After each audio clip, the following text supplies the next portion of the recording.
Le finali per il concorso Miss Reginetta d'Italia hanno visto in concorso 12 regioni. Per il Veneto le premiazioni si sono svolte al ristorante Ca' del Lago di Piove di Sacco lo scorso 10 luglio.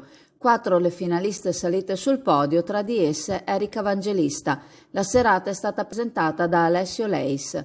Saranno 8 le finaliste che si contenderanno la corona all'Opera Beach di Riccione nell'ultima fase del concorso, dal 22 al 28 agosto, che sarà trasmesso sui canali nazionali televisivi.